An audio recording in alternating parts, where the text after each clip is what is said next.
আজকে আমরা কিংফিশার এয়ারলাইন্সের সেই গল্পটা শুনব যার উত্থান ছিল যেমন স্পেকট্যাকুলার, তার পতনটা ছিল তার থেকেও অনেক বেশি নাটকীয়। আর এই গল্পের একেবারে মূলে কী ছিলেন জানেন? এর প্রতিষ্ঠা বিজয় মালিয়া। তার যে লাইফ সাইজ পার্সোনা, মানে জাঁকজমকপূর্ণ ব্যক্তিত্ব, সেটাই কিন্তু কিংফিশার ব্র্যান্ডের একটা অবিচ্ছেদ্য অংশ হয়ে গিয়েছিল। ভাবা যায়, লঞ্চ হওয়ার মাত্র কয়েক বছরের মধ্যেই এই এয়ারলাইন্সটা ভারতের অ্যাভিয়েশন মার্কেটের প্রায় শিখরে পৌঁছে গেছিল। এটা তখন শুধু একটা এয়ারলাইন্স ছিল না, ছিল গ্ল্যামার আর সাফল্যের এক জ্বলজ্বন্ত প্রতীক। তো চলুন একদম শুরু থেকে শুরু করা যাক, কিভাবে কিংফিশার আকাশে তাদের এই বিলাসবহুল সাম্রাজ্যটা গড়ে তুলেছিল। তাদের প্রতিশ্রুতি ছিল খুব সাধারণ, কিন্তু ভীষণ আকর্ষণীয়, প্রত্যেকটা যাত্রীকে রাজার মতো একটা অনুভূতি দেওয়া। দেখুন, এমন একটা সময়ে যখন ভারতের মানুষ সাধারণ মানের এয়ারলাইন সার্ভিসে অভ্যস্ত ছিল, কিংফিশার সেখানে নিয়ে এলো এক কথায় বিপ্লব। গরম খাবার, প্রত্যেক সিটের পার্সোনাল স্ক্রিন, বিশ্বমানের পরিষেবা, সব মিলিয়ে তারা ভারতে বিমান ভ্রমণের ধারণাই আমূল পাল্টে দিয়েছিল। কিন্তু এই যে এত চাকচিক্য, এর নিচেই কিন্তু ফাটল ধরতে শুরু করেছিল কিছু মারাত্মক কৌশলগত ভুল, আর সেই ভুলগুলোই পুরো সাম্রাজ্যটা ধসিয়ে দেওয়ার জন্য যথেষ্ট ছিল। এই টাইমলাইনটা একবার দেখুন। 2007-এ এয়ার ডেকেনকে কেনা হলো কেন? শুধু আন্তর্জাতিক রুটে তাড়াতাড়ি যাওয়ার জন্য। তারপর ঠিক যখন বিশ্বজুড়ে অর্থনৈতিক মন্দা, তখনই লন্ডনের মতো বড় রুটে ফ্লাইট চালু করা হলো। আর যখন সবকিছু হাতের বাইরে চলে যাচ্ছে, তখন কিংফিশার হেড বন্ধ করার সিদ্ধান্ত। প্রত্যেকটা সিদ্ধান্তই ছিল ভুল সময়ে নেওয়া একটা বড় জুয়া। আর এখানেই কিন্তু আসল খেলাটা বোঝা যায়। একদিকে দেখুন ইন্ডিগো, একেবারে গোছানো শৃঙ্খলাপরায়ণ একটা মডেল, একটাই প্লেন, একটাই কনফিগারেশন।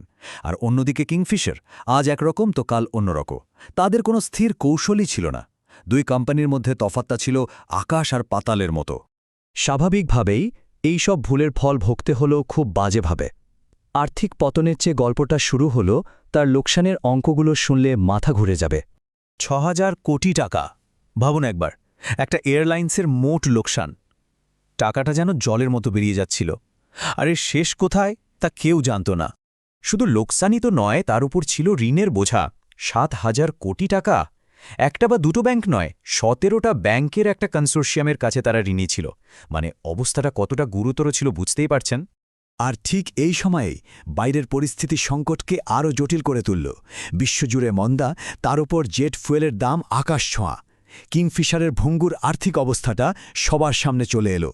আর এই সব কিছুর সবচেয়ে করুণ শিকার হলেন কারা? কর্মীরা। হাজার হাজার কর্মী, যারা এই সংস্থাটার ওপর ভরসা করেছিলেন, তাদের মাসের পর মাস বেতন দেওয়া হলো না। শুরু হলো ধর্মঘট, একের পর এক ফ্লাইট বাতিল, এক কথায় বিশৃঙ্খলা। এয়ারলাইন্সের পতন তো একরকম নিশ্চিত হয়ে গিয়েছিল, কিন্তু গল্পটা এখানেই শেষ নয়, বরং এখান থেকেই গল্পের মোড় ঘুরে গেল। ব্যবসায়িক ব্যর্থতার আলোচনা ছাপিয়ে সামনে চলে এলো এক বিরাট আইনি লড়াইয়ের প্রেক্ষাপট। অবশেষে সেই দিনটা এলো 2012 সালের অক্টোবরে। কিংফিশারের লাইসেন্স বাতিল করা হলো। আর ঠিক তার 3.5 বছর পর 2016 মার্চে বিজয় মালিয়া ভারত ছেড়ে চলে গেলেন। আর তার এই দেশত্যাগ জন্ম দিল এক আন্তর্জাতিক আইনি লড়াইয়ের, যা বছরের পর বছর ধরে চলেছে। এ জবাবে ভারত সরকারও কিন্তু বসেছিল না। তারা একটা নতুন আইন নিয়ে এলো, পলাতক অর্থনৈতিক অপরাধী আইন। সোজা কথায়, এই আইন সরকারকে ক্ষমতা দিল মালিয়ার সম্পত্তি বাজেয়াপ্ত করে টাকা আদায়ের। আর মালিয়ার বিরুদ্ধে অভিযোগগুলোও কোনো মামুলি ব্যাপার ছিল না।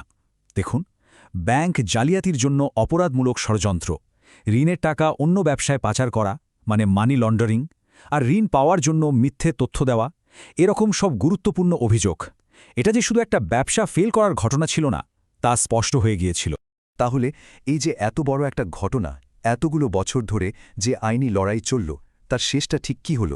চলুন চূড়ান্ত হিসাবটা দেখে নেওয়া যাক। অবশেষে কিছুটা হলেও ব্যাংকগুলো তাদের টাকা ফেরত পেল। ভারতীয় কর্তৃপক্ষ মালিয়ার সম্পত্তি বিক্রি করে প্রায় 14,131 কোটি টাকা উদ্ধার করতে সক্ষম হয়। এটা নিঃসন্দেহে একটা বড় সাফল্য ছিল। কিন্তু কর্মীদের কি হল? তাদের জন্য স্বস্তি এলো ঠিকই, কিন্তু অনেক দেরিতে। ভাবুন, দীর্ঘ 12 বছর অপেক্ষার পর তারা তাদের বকেয়া টাকার একটা অংশ হাতে পেলেন। অনেক লম্বা একটা অপেক্ষা। শেষ পর্যন্ত কিংফিশার এয়ারলাইন্সের এই গল্পটা আমাদের সামনে একটা বড় প্রশ্ন রেখে যায়। বিজয় মালিয়ার এই উদ্যোগটা কি শুধুই একটা বড় স্বপ্ন ছিল, নাকি লাগাম ছাড়া বিলাসিতা আর বাড়াবাড়ির ফল? দুঃসাহসী উচ্চাকাঙ্ক্ষা আর বেপরোয়া ধ্বংসের মধ্যে যে একটা সূক্ষ্ম রেখা আছে, কিংফিশারের গল্পটা আমাদের সেটাই বারবার মনে করিয়ে দেয়।